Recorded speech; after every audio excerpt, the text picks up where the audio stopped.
Welcome to RVing in New England, the nation's only forum that puts you on stage with some of the biggest names in the RV industry. And now your hosts, John DePietro and Bob Zagami.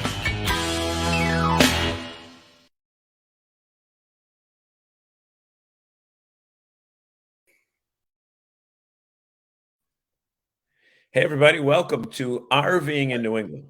This is the John DePietro Show. My special guest tonight is Mr. Bob Zagami in his, well, sometimes it's a yellow shirt, sometimes it's a green shirt, sometimes it's a blue shirt. We don't know. Zagami is our technical whiz. Playing around with a new green screen. So it turns him green. Look at, he's even green. Right.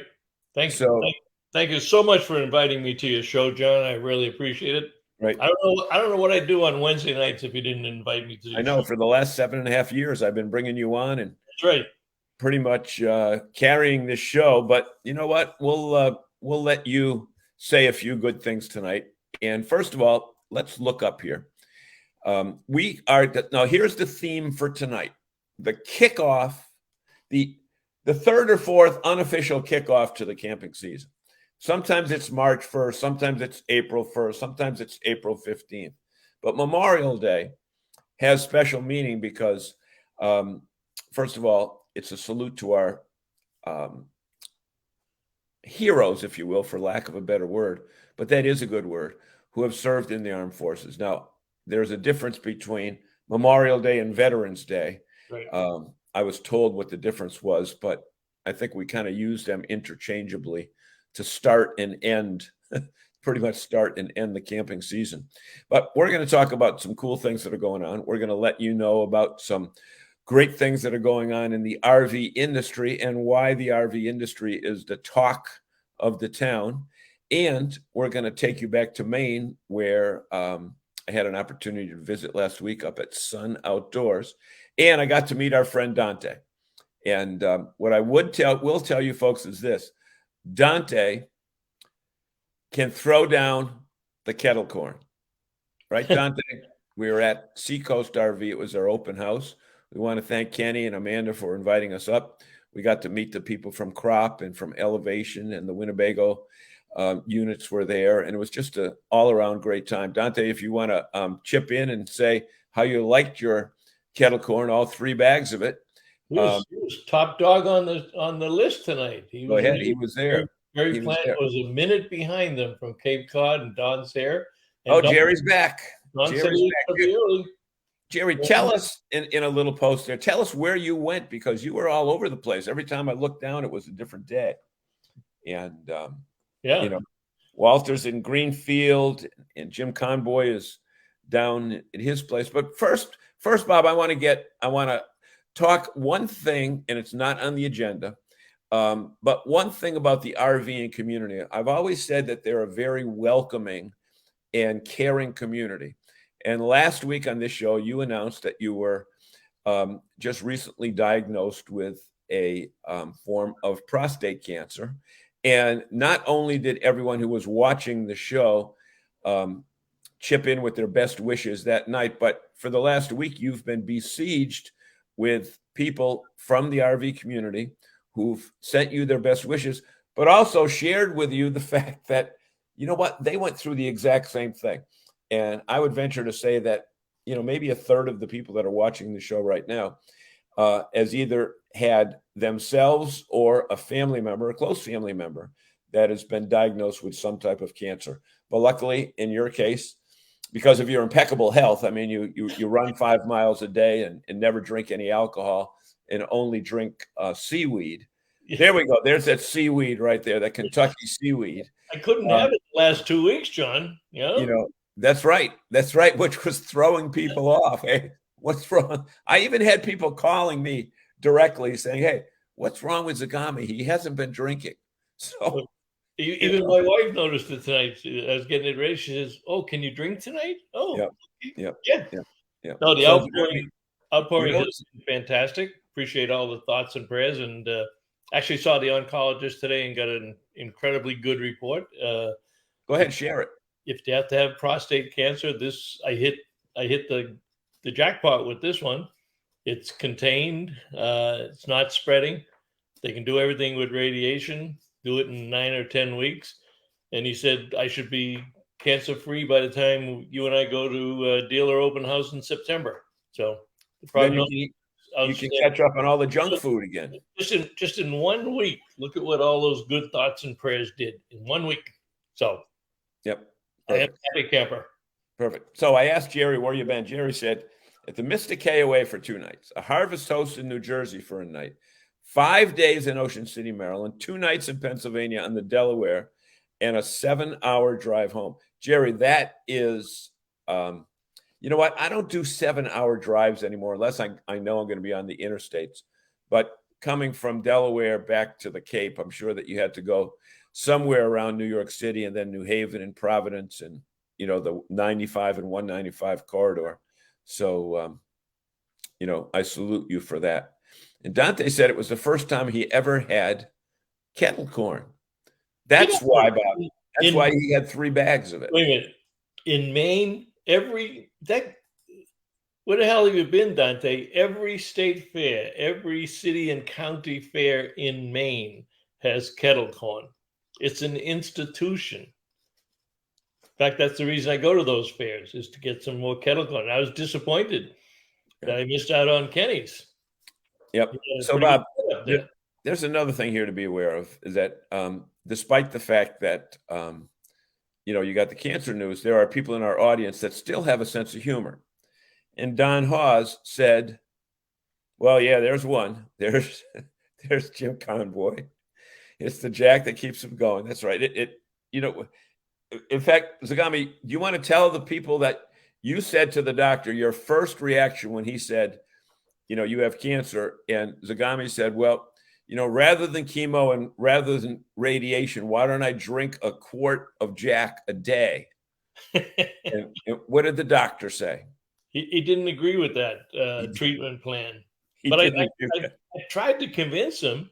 It's kept me healthy for 79 years. Of course, I wasn't drinking for all 79 years, but it's done a great job. No flus, no pneumonia, no nothing else. So it'll work well. Yeah. But won't you lose your hair? Very clever, Don. Very clever. So the funny story with Dante is he came up to me and said, hello, how are you? And I'm saying, who are you? Who are you? And he had an RVTI shirt on. And so, that didn't give you any hint? No, it didn't give me any hint because, you know, I had one of those shirts in my RV and I thought maybe he'd stolen it. Well, talking about Dante, how much kettle corn did you eat? I had a bag and a half. But I will admit that when Kenny was bagging it, all the stuff that like fell out of the, you know, back onto the shelf, I ate. Oh. But I will say this, Dante is proof that he got 3 job offers by Kenny. Kenny wouldn't stop until Dante accepted a job offer. You know, 2 of them were cleaning the restrooms at Seacoast, but one of them was as a tech. So he finally, you know, accepted a job. But Kenny and Amanda couldn't have been more cordial and nicer. And one thing about Seacoast is it's not like going into a dealership. It's like going into somebody's backyard. Everybody knows everybody there. The customers all know each other. And it was a really good time. Well, Kenny's very popular in Maine. He's had several very successful businesses and people know him. And he's also, I think he's this town councilor. If Old Orchard Beach, he's on the council at Old Orchard Beach, has been for a long time. So they know him through all the town facilities also. Now, I can see Kenny not putting up with anybody's baloney when they come to the podium at a city council meeting and saying, oh, I think we should do this. I can see Kenny saying, look, come back to the dealership. There's a lot of dead animals that are hanging up on that wall. Did he get them all hung up? I don't know if they're all hung up, but it's enough that he's got enough to consider himself a zoo. The Cabela's look-alike zoo right there at those RVs. I mean, he had them all over the building. I know he was building up the mezzanine for his office in the back there. But so he did have a lot up on the wall, though. He had a ton of up on the wall. Well, that must have been the pressure. That must have been the pressure of the open house. Right, probably. Amanda probably kept saying, "Dad, you got to get those. If you're going to put those up, they got to go up on the wall and get them off the floor in the store. She needs the store. She needs the floor space for more goodies." You know, another cool thing about Seacoast that you can do on a family-run dealership, but you probably can't do on a corporate dealership, is they have 3 labs, 3 dogs, 2 black labs, and a yellow. Very friendly. Yellow lab. Yeah, They're very friendly. And, you know, there's one of the labs that's only a year old, and I thought that he had spent the first 9 months of his life at an all-you-could-eat buffet because it was a big one. I remember when they brought him in. He's almost the biggest one they've got now. Yeah, right, exactly. Crazy. So, you know, we're going to talk about a lot of. Jim Roy showed up. Yeah. Very good people. Didn't feel like a business, feels like a family. Yep. That's true. Yep. That is it. Just like what I said. It was 7 hours because we went I-84 to Mass. Okay. No, to miss New Jersey and New York. Yeah. But you know what, Jerry? I'm sure that you found right around Hemlock Hill, the construction on 84 in that Danbury, Waterbury area. It's been going on for 20 years. Oh, it feels like absolutely for with no end in sight. No. With no end in sight. And if I could bypass Hartford, you know, it's easy to go from Massachusetts to Hartford. And then anywhere after that is just crazy. But the funny thing is people figure, I'll go 84 to miss 95. Just as bad. There's times when, in fact, I think I might have even been with you when we drove all the way up on the parkway there, the Taconic, up to Albany to go that way to avoid, you know, Danbury, Waterbury, Hartford, and Sturbridge. So anyway, so I'm looking for a slide because I don't see it. Oh well. Let's throw something up and get some conversation going. We already got the Allie. You know what? Allie's here all day, every day. Allie, we're coming. I should have looked you up prior to today. Allie Rasmussen from Special Skies. Allie, our plan is to head to Bar Harbor. We're going to be out on Friday night, Saturday night, and Sunday night, and back on Monday. So, Allie, if you want us to stay at one of your places to do some videos, write to me when we get off the air. Maybe I can. What's the all day, every day, Allie? Do you know what she was referring to? What were we talking about? We got Jim Roy jumped on there. I don't know. Zagami, I don't know what we're talking about because we do this unscripted. Right. No, she said her first comment was all day, every day. Now that's either about you eating the kettle corn or me drinking the Jack Daniels. I just don't know which one she was referring to. Oh, she must skipping 95 up there. Oh, that's right, because she has to go. She lives in Jersey. Yeah. They live in Jersey, so for them to go to their properties. Yeah, see? Skipping 95. Right. We don't do that. Yeah, it's terrible. It's terrible. I should have thought of Allie. But Allie, we'll talk after them. We'll talk after. So, Zagami, do you want to show the video that we did at Sun Outdoors? Yeah, let's do that. Okay. So this past weekend we were up at Seacoast RV. Okay. You want me to set it up? Yeah, set it up. I'm going to get rid of that comment. Yeah, go ahead and set it up. Yeah. We have a long-standing relationship with the folks from Blue Water Development that manage the Sun Outdoors property. It's formerly the Wells Beach RV Resort. It's in Wells. It's right on Route 1. It's a mile from the beach. And we stayed up there, spoke with the manager, and they've got something new coming. And I'm not going to tell you. It's about a 1.5-minute video. See what they've got. I'll tell you. They're phenomenal. We're going to go back and stay at them when they open in June. All right. Go ahead.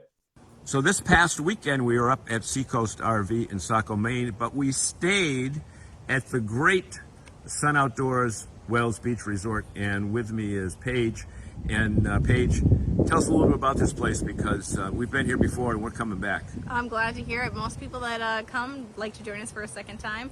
We're in southern Maine, 1 mile from the beautiful Wells Beach. We have a beautiful campground here with primitive premium tent sites, as well as back in and pull through beautiful RV sites. And we're premiering 8 luxury rental cottages June 1st. Oh, rental cottages. So regardless of what your RVing needs are, even if you need a place to stay but don't have an RV, there's room for you. There is. At Wells Beach. You've got restaurants nearby. You've got, I found that you're only, 4 minutes from the main turnpike. You're right on US 1, so everybody knows where that is. So we want to tell people to be sure to stop by. How can they make a reservation? You can call our reservation center, and our call center agents will be happy to help you. You're welcome to click through to the front desk and talk to myself or any of our wonderful staff here, or we are online at Sun Outdoors Wells Beach. There we go. Thanks for hosting us. So this past week. So just very nice people, and it's a beautiful campground. And on our other show, the Camper Report show, we'd go a little bit more in depth. Well, you talk about it being on Route 1, but I want to scare people. It's not sitting out on Route 1. You go up a road and it's up in the woods, right? Well, actually, it's not for the noise factor. I mean, the entrance is on Route 1, but it does go deep. So Right. by the time you park, you're half a mile. But we didn't hear any noise at all. Of course, it was Saturday night that we were there, and we had that torrential rain. And hey, you guys that are watching the show, would you agree with me that there is not many cooler sounds, just tell me I agree on this or not, than the sound of rain on the roof while you're in an RV? I agree. Especially if you're Absolutely love it. Yep. Especially if your RV has been to New England RV roof prior to that heavy rain. Right. So, Then you don't have to wonder if it leaks, because it doesn't leak. I'm It's sure got a- Jim. It's got a Flex Armor lifetime warranty. Yep. I'm sure that Jim Conboy will liked that last weekend. He probably got a bunch of calls on Monday morning. So, see, the Haws agree. I saw one of Jim's posts today, and on his Facebook, I think it was on Facebook or somewhere, and he's been in business now 5 years. Do you know that him and his team, Kurt, and have done over 750 RVs in 5 years? That's a lot. That's a lot. Are you sure it's just 5 years? I think it's longer than that. That's 5 years. That's testimony to the quality of his work and the quality in the Flex Armor roof system. And like I say, it's lifetime guarantee. So if you enjoyed listening to the pitter patter on the roof but got wet while you were doing it, make sure you get a hold of New England RV Roof and get that thing taken care of once and for all. Jim writes, we are swamped. Oh, it's only 5 years. It seems like it was a while ago. I know the first time I went there, Jim said, you got to see how we do our work. And I said, sure, tell me. He said, no, you got to see it. I said, tell me. He said, no, get up on that catwalk. So with my camera in hand, I had to climb up a ladder and then not be on the roof, but adjacent to the roof. And I don't like heights. And but they do a phenomenal job when they showed me what they do. So yeah, Bernie likes to tap, tap, tap.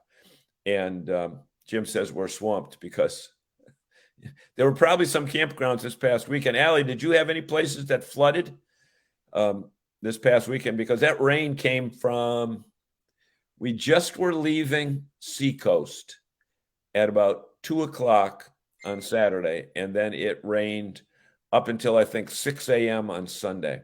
And it just didn't rain. It poured. An old Apache Papa. But I'll tell you. But he's not in an Apache this weekend. No. Because where is he? Walter, tell us where you're at. Well, he also has a New England RV roof on there. So he's not going to leak this weekend. He had Jim's roof on earlier in the year. Yep. Yeah. I never heard a guy screaming about height as huge. For some reason, I don't know, that didn't feel like the most sturdy support system. And you know, although if I did fall and I had the camera on, imagine how many views you'd get on YouTube. Imagine how many zeros there'd be in the check that you got afterwards. Well, you're right. You're right. And those zeros would be after the decimal point, not before it. That's So, correct. but no, Allie didn't have any major flooding anywhere. And I'll tell you, it could have very easily been lots of flooding because that rain was torrential. But the people that I have the most respect for after last weekend is those souls that were in the tents. And I know you can put, they had tarps over the tents. They had tarps, they put them,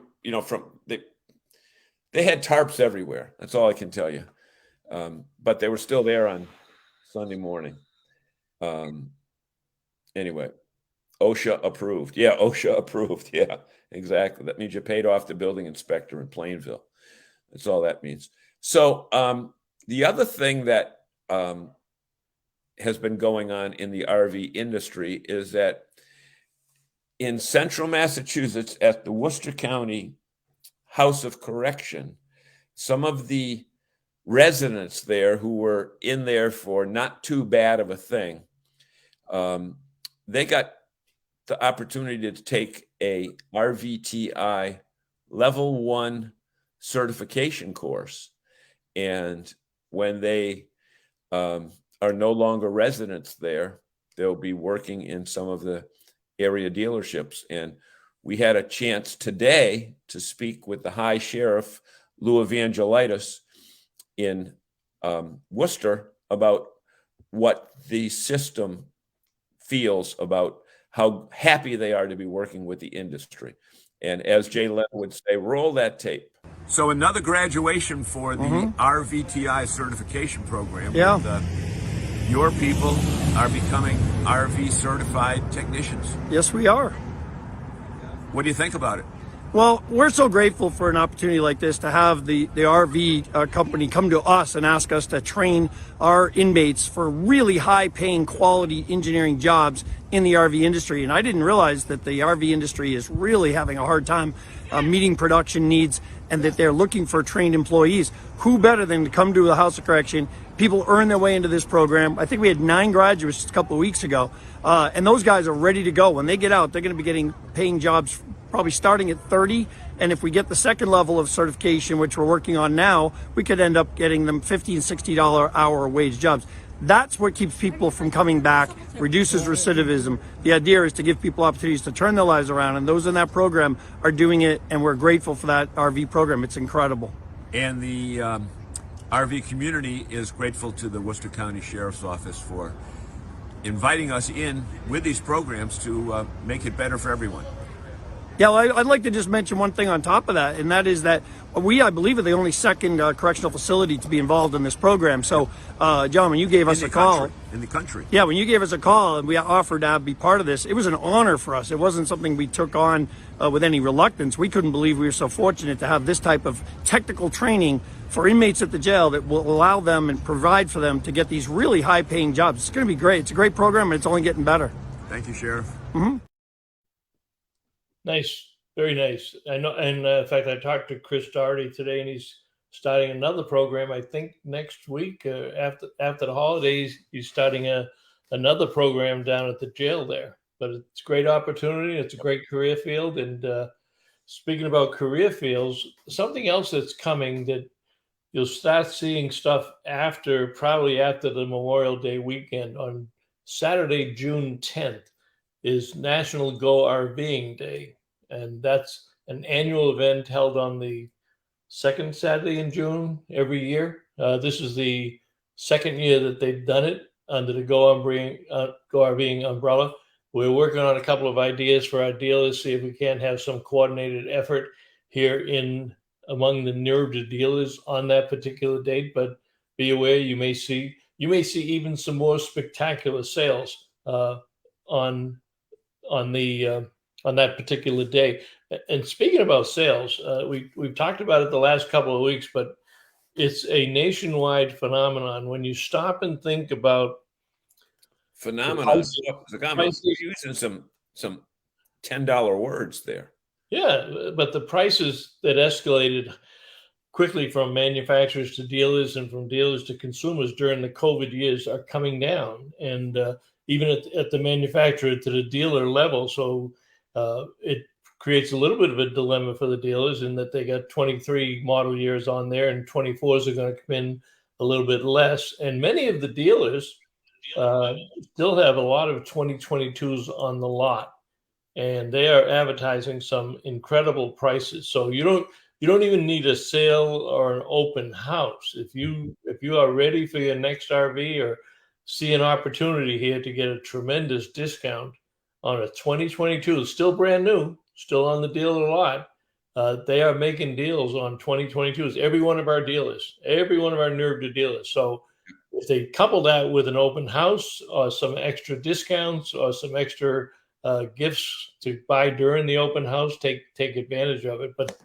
this is a really great time if you're out there Memorial Day weekend, maybe on Saturday, go out and look. But I think, John, the best prices we've seen in 5 years. Yeah, and it's true. And, we always talked about no selection. Again, March 12th, 2020, when you and I were, along with Rick Kessler, were flying back from Palm Springs, from the Winnebago meetings, the RV industry was changed forever because no one in the world ever would have expected the rise in business. And as we talked with the Winnebago people just one day earlier, they said, well, maybe we'll be down about 10% this year. And little did we know that they would go 200, 300, 400% over. And, then we ran into the supply chain issues. So what happened was any RV that was on the dealer lot was selling for MSRP, in many cases higher. And now you can look for significant discounts and get an RV that wasn't rushed through the process. And, again, RVing is still there. Yeah, let me throw something in here, John, that I just saw today, which fits very nicely into our unscripted format, because we don't know at the beginning of the day what's going to wind up being in the show at the end of the day. But there was an ad on the Worcester Telegram and Gazette newsletter today that if you enter, you could win 2 nights in the luxury cabin at the Yogi Bear Jellystone Park in Carver, Mass. Now, I understand you probably cannot read that URL to enter. I will put the URL in the notes below, but you have to enter, and I believe it has to be it's for a 2-night stay in a luxury cabin, and you have until May 26th. So that would be Wednesday. That's Friday. But we'll put the information down there. But you could be staying. You could win a 2-night luxury stay at this particular cabin. Now, it's called Cranberry something. Oh, what is it? Cranberry Acres. Cranberry Acres. Okay. Yeah. And it's in Carver near Cape Cod. So if you're looking to maybe score 2 nights down there, we'll make sure that you have the address down in the bottom. So that was a good find for it. And then let's talk a little bit about May.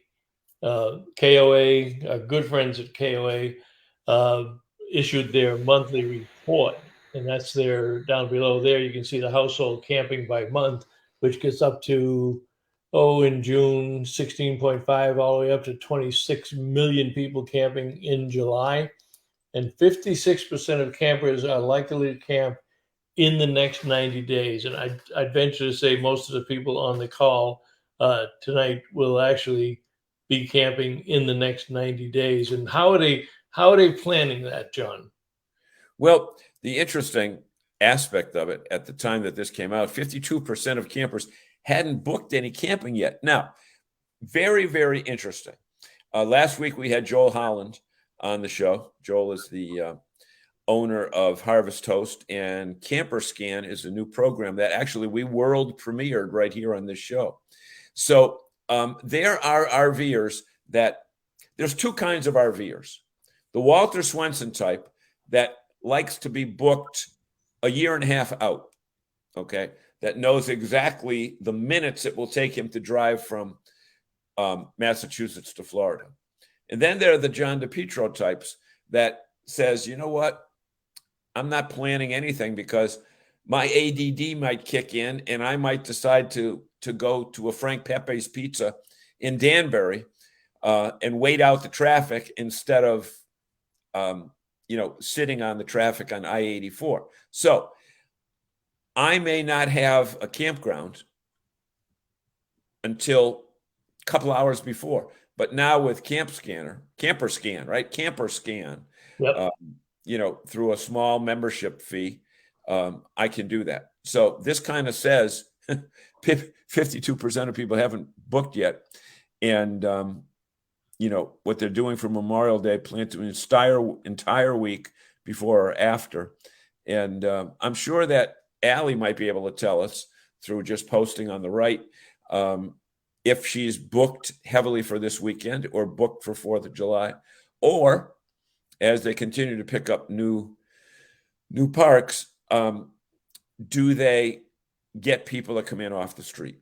Well, So- I like the one on the top too, the impact of weather. I know I never ever canceled an RV trip or a campground reservation because of rain. Because as we said, we do love it when it taps down on the roof. And the majority of RVers are in that camp also. They don't change it. And in May, that's interesting. 22% canceled, delayed travel plans based on weather. That's interesting. That's a pretty high number, but I'm of the other variety. I prefer to go no matter. Those are national figures, so they might have a lot of Florida and southern stuff. But Yeah.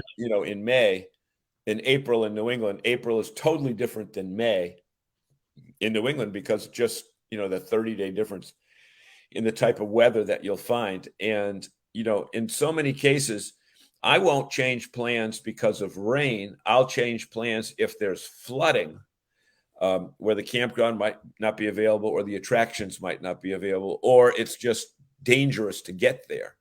Yeah, I haven't heard too much of it, but they actually closed Yosemite a couple of weeks back because they had so much snow out west during the winter that the spring thaw was causing ravaging flooding on the rivers going through the campgrounds. And I know that happens sometimes up in New Hampshire and Maine, but I haven't heard of any of that yet. No, but you know what? Most of those New Hampshire, Maine, Vermont floods happen somehow in the end of the season for whatever reason. In those September, take the state of Vermont. It's mostly mountains. Take the state of Massachusetts from Springfield east, except for the Worcester Hills, and it's mostly flat. So you get the same amount of rain in Connecticut that you do in Vermont, but the way the rain congregates in a short, in a small geographic area is totally different. Allie says booked big time for Memorial Day weekend, but July 4th is still some availability. We definitely see a shorter booking window. Now, really interesting. Bob, how does that? Now, there's Allie is going to tell us her campgrounds. How does that stack up with that last slide that you had about people? How far out are they booking? That one doesn't say how far out they are. I think I may have another one. That's air travel, giveaway, boom. Okay. And Dante wants to know, Allie, what is your website to review your campgrounds? Because the interesting part about this show is that the people who watch it are campers. So is he talking about Allie's campgrounds? Allie's campgrounds, yeah. Spacious Skies. Oh, there it is. There it is. Spacious Skies campgrounds. I gotta do that too. She is quick, folks. And there is one right off 495 there, a great one in Littleton, Mass. We got a couple up in Maine, New Hampshire, and they're growing. How many have you added since we had you on the program, Allie?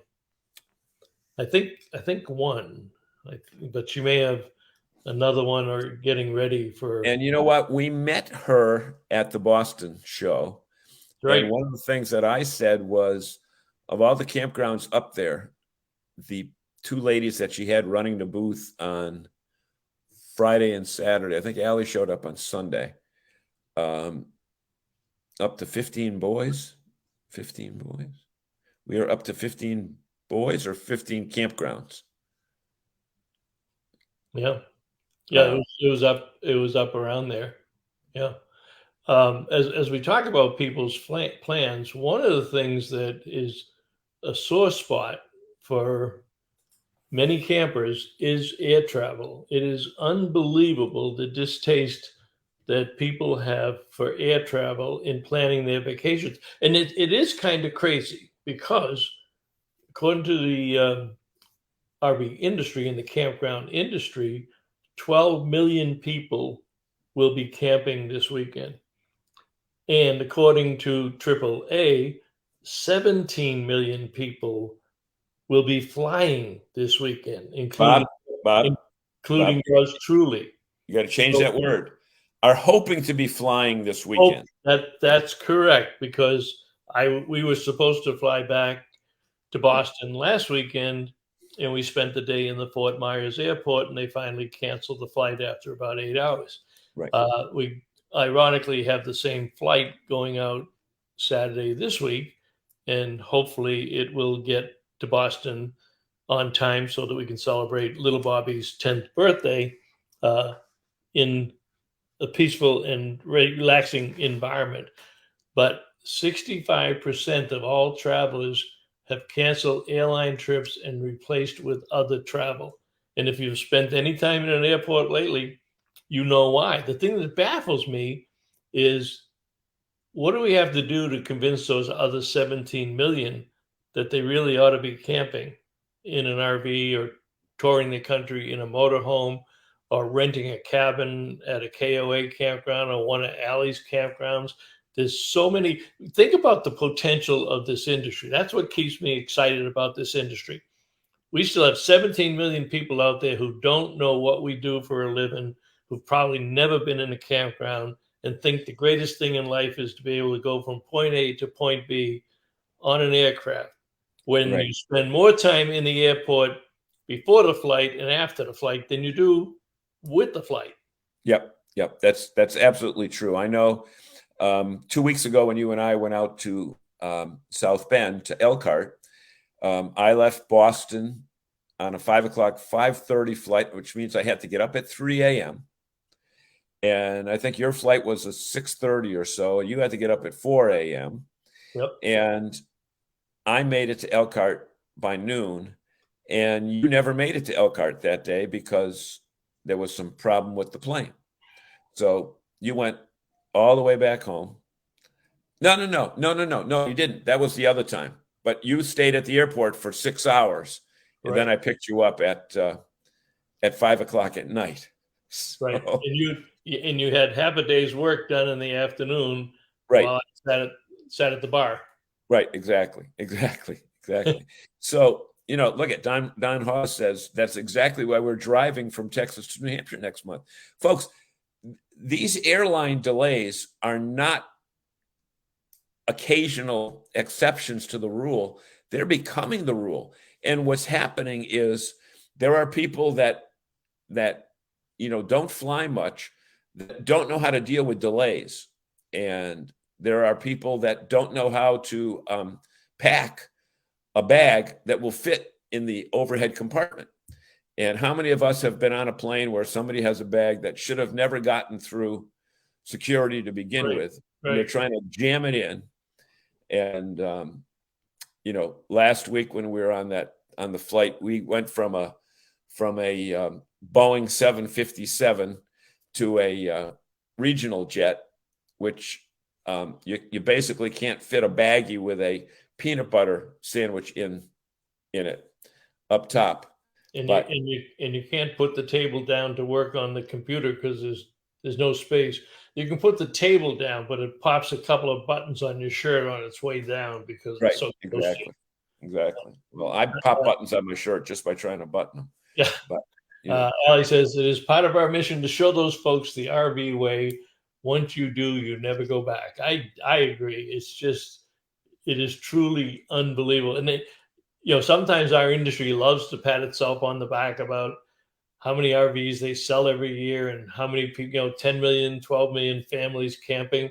But the fact of the matter is we got 330 million people in this country, and we are nowhere near a respectable participation of having all of those people introduced to RVs and camping and the lifestyle and the great outdoors and what they can do with an RV. So we as an industry have a long way to go, which was Toby's message, Toby O'Rourke, CEO of KOA. But Bob, maybe there is a way to do it. And instead of, we can change the Go RVing campaign to Go Flying. And then when people go flying, they'll come flying back to RVs, etc. It's Mr. Swenson, just a thought. With ever increasing rates, people don't want to spend 100 plus nights in the rain. $100 nights in the rain. But no data to back up my thought. Well, we can always talk to Scott Barr. Now we have Scott Barr scheduled next week, and I may reschedule. He does the market research, Cairn Consulting.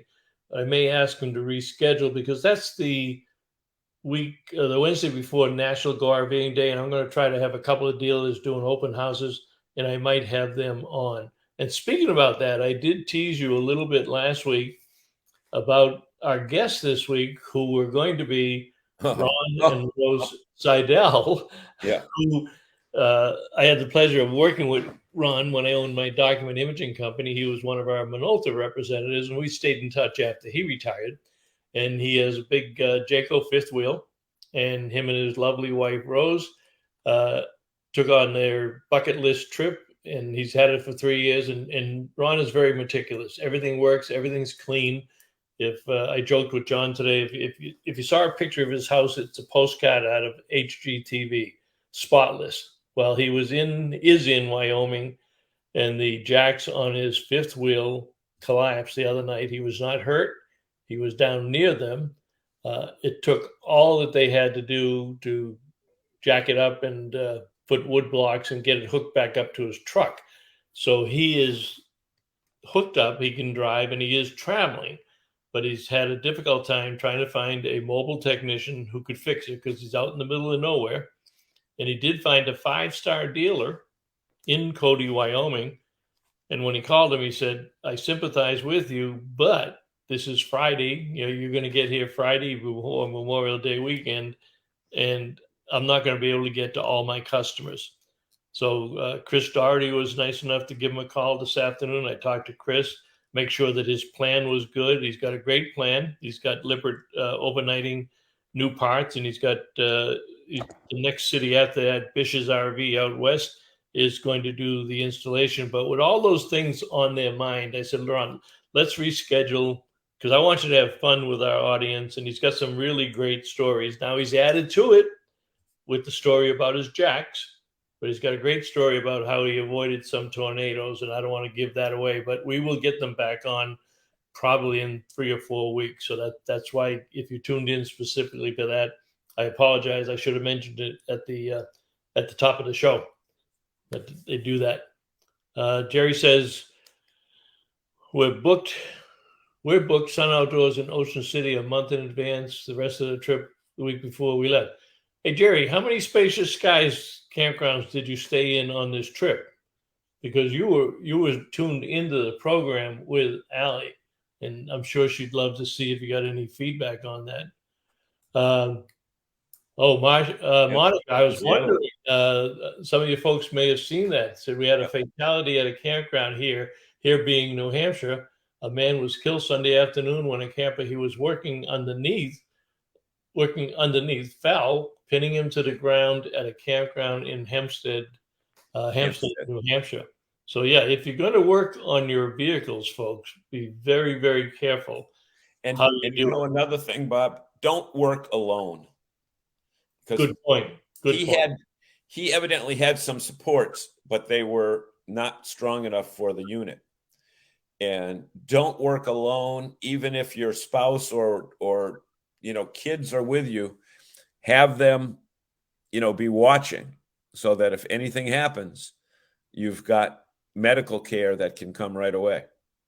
So it's not fun to talk about that stuff, but these RVs aren't toys, and whether this is a weight issue, but I'm sure Jerry can tell you through some of the stuff that they've dealt with at majors, some of the things that, whether it's electrical stuff or battery stuff or solar stuff, don't be a hero. Spend the money and have a professional do it. Yep. Let's look at RVIA did a study also. And the top travel destinations, 43% were private campgrounds, 43% were multi-state road trips, some national parks, state parks, lakes, and beaches. They also found that RVs want our Wi-Fi, which we know, the off-road capabilities, solar charging, and outdoor kitchens. Outdoor kitchens is rising. I mean, there's very few RVs coming out these days that do not have an outdoor kitchen, which makes sense because you cook outdoors most of the time. But if somebody's got a different take on where their travel destinations are, some people like historical monuments, some people like tourist attractions, some people like urban cities, parking an outdoor campground along the perimeter highways and taking Uber in to visit places like Boston and New York and other cities that you might not have a way to get in there. Yep. So with respect to that, 72 million Americans plan to take an RV trip in the next 12 months. 32% of leisure travelers said they would like to buy an RV in the next 12 months. 86% of RVers and 51% of all leisure travelers intend to travel more or the same in the next 6 months. Is that in concert with our fans? And are you running around with the same kind of numbers there? And I did that one. This one, how many average years? This was the KOA study. How many average years we are RVing, and it's a lot. I mean, people, and we know this is to be true, that once people get into this lifestyle, unless they have a horrendous experience or a bad experience with a vehicle, they come back. They stay in it and they come back. So 7 in 10 RVers plan to continue RVing in 2023, taking more RV trips versus other types of travel. Just about everybody, 59% of RVers plan to stay at campgrounds. Good. That's good for Allie to hear. And the pain points, and there's good and bads with everything, but some of the pain points that our RV friends are not enough campground options, have to drive too far to camp, and campgrounds are too crowded. So we still hear that a lot. So that's why Allie's out there buying campgrounds, right? But Bob, one other thing that's important to point out on that slide. Can you go back to that slide there about the pain point? That was one. But no, there was another one. The one in the top left. The average life of an RVer, total life. People will RV for 22 years, which is interesting. That's why you see situations where families have started with a tent, moved to a pop-up, moved to a travel trailer, and moved to a motorhome. And many times, I'm double that, John. This is my 45th year. Yep. Well, the thing that you haven't told people is that the first 22 years of your life, you lived in a tent in Somerville. Right. That's right. Down by the railroad tracks. Right. Which really doesn't qualify as a campground. Oh, it's a tent. Well, it's a tent, yeah, but it has an asterisk. It has an asterisk next to it. It had that. Yep. But it was also a blue tarp tent. Yeah. So Allie says, also add too many seasonals to the gripe list. You know what? Can you get Jerry's there? Yeah. That's a very interesting thing because there's that dilemma that campground owners have. Do I have the guaranteed money at a lower unit cost to put seasonals in, or do I get rid of seasonals and get a higher unit cost during July and August? I know our friend Billy McNamara told us that last year, that the owners wanted higher unit costs. But, you know, the thing with seasonals, if you're one of them, they have a great community. If you're not one of them, many times you can feel threatened by their closeness, you know, both proximity wise, as well as they may not be as outgoing as the traditional overnight camper. I hate to use the word, what's the word that they say? It's got a negative thing to it. About what? The other type of camper that camps, it's not seasonal. What do they call them? Come on, Transient. help me out, folks. Transient. Yeah, transient. Transient kind of sounds like you're homeless. See, sometimes because there's so much Thanks, other, Jerry. sometimes because there's so much other crap in John's head, I have difficulty reading his mind Right. to get through to the word that he's trying. And me too. Yeah. And me too. Walter, if you're still on and you want to talk a little bit about the weekend up in Greenfield, I'll post up a link that you could join us. But before you do that, or while you're thinking about it, let me jump to something that Toby covered in her talk to the industry. And it's something that maybe if you're not in sales and marketing, you may not be aware of it. But there's a term called the Net Promoter Score. And 80, and Toby mentioned this and went over it during her presentation, but 87% of RVers say inflation has impacted the summer travel plans. They plan on going on shorter trips or fewer trips and staying closer to home. Word of mouth is an indicator of the overall health of the RV industry. And this is certainly something I suspect that Allie is all over this already. But they use a Net Promoter Score. And I've got a simplistic chart for it because John is not that you folks won't understand. John has a difficulty understanding charts. So I kind of broke this down, you know, in simplistic terms for him. But what it does, it takes your social media presence and it measures the number of detractors, the complaints that you get, the negative comments that you get. It measures the passives that don't say you're good and they don't say you're bad. And then it measures the promoters that say you're the best thing since sliced bread and I'm never going to go to another campground except Jaws, or I'm never going to buy another RV except for XYZ dealer.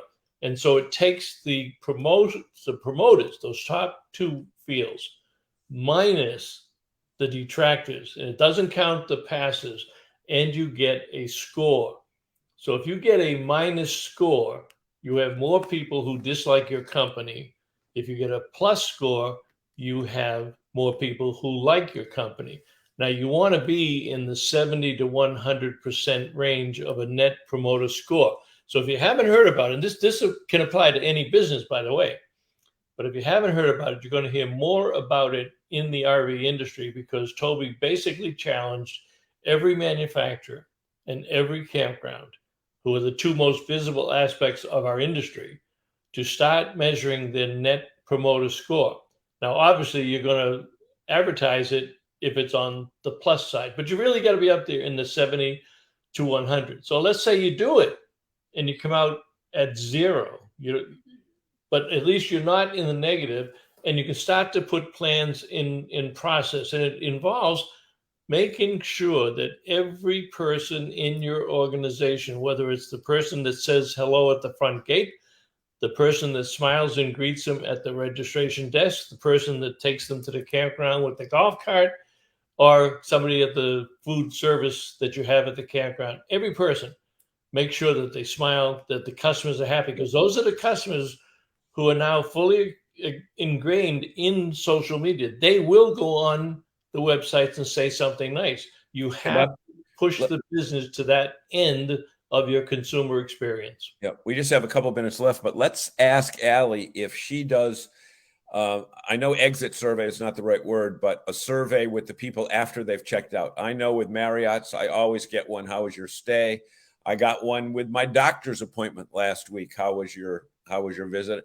I got one when I called Capital One. How was your experience? Allie, do you send out a form automatically when the person checks out? And secondly, if you do, what is the percentage of return rate on those? And is there benefit that you get from allowing them to write a comment? So Good point. every reservation. Don's got a good point. Don is right. Isn't Somerville just south of Meffa? Actually, Don, I lived on the Somerville-Medford line in a rundown apartment, and because the bedroom, the apartment building ran across the Somerville-Medford line, and because the bedroom that I slept in was in Meffa, I had to go to Meffa schools. My relatives who lived in, it was a nine family apartment building, but my relatives who lived totally in Somerville, they went to the Somerville schools. We lived on the same plot of land, but I got to go to the Meffa schools, which, by the way, were better than the Somerville schools, so I lucked out. Yeah. Walter is well in tuned with it, with Dell Technologies. We measure and net promoter score every single month. Anything below 98% is unacceptable. And I think we're starting to see that come in, if you agree with me, Walter, into the consumer side of our lives, into the retail side of our lives. Certainly on the business to business, we've been measuring it for a number of years, but it's nice to see it coming in. And to your point, John, about the cards, it doesn't measure though. This is getting deeply in touch with the customer via social media, unless Walter, you found some other way to do it. But for the most part, in the way that it's being pitched in the consumer industry is, what are people saying about you online? Because guess what? Other people actually believe the stuff that's online. Unfortunately, even in many cases when it isn't true. Yep. Now, two things. Allie, just type in your phone number so I can call you after the show. And secondly, folks, the thing that Zagami didn't tell you, he's talking about, the 3-bedroom house and all that other stuff. Zagami had 9 siblings in a 3-bedroom house. He told me he never slept alone until he was married. Jeez. So anyway, how deep did you dig for that one, Peter? It's an old one. I just had to figure out a way to. I'm sure I've got Allie's telephone number here so that you can communicate. Yeah. She says every reservation, it's critical. Yep. Absolutely. Yep. Because you have to know, you need to measure, because you know what, folks, how many times have we been into a campground and the person that was quote unquote welcoming you was not very welcoming? And who does that put into a bad mood? If they're in a bad mood, they put you into a bad mood before you've even backed into your space. Yep. Okay. So you know what? If you run campgrounds, you have a responsibility to shop your own campground or pay somebody else to go into that campground and give you a report on what they experienced, because one person can destroy an entire camping trip. Return rate is a great question. We ask for itemized scores as well as written comments. Response ratio varies by location. We started honing the strategy this past January, and invaluable. Measuring is 30% of the problem, 60% is fixing the bad experiences. Yeah, you're right, because they've been ingrained for so long. And Don Hawes says there's plenty of room down here. The Rockport, Texas area has over 80 campgrounds. Interesting. Plenty down here in Florida too, Don. So look at we're running up against the clock. I'm going to end it with a Go RVing commercial, then get into our closing. I'm not sure what our schedule is for next week, so stay tuned and we'll let you know. But we'll be here. Thanks for joining us tonight. Best respect for all of our veterans and those that gave the ultimate sacrifice on Memorial Day. But when you do spend time with your loving families. Have fun, and we will see you down the road. Bye, everybody.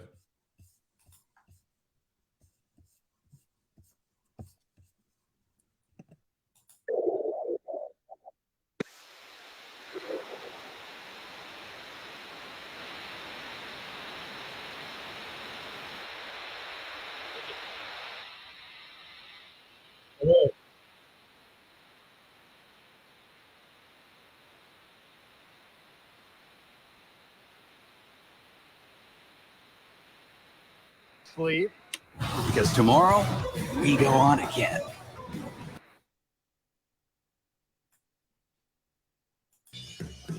Go on then. Just go. Go north. Go south. Go down memory lane. Just make sure you share the lane. Go dance like no one's watching. Go where you're absolutely sure that no one's watching. Go. Say I do. Then go out there and do it. Go Bears. Go Wolves.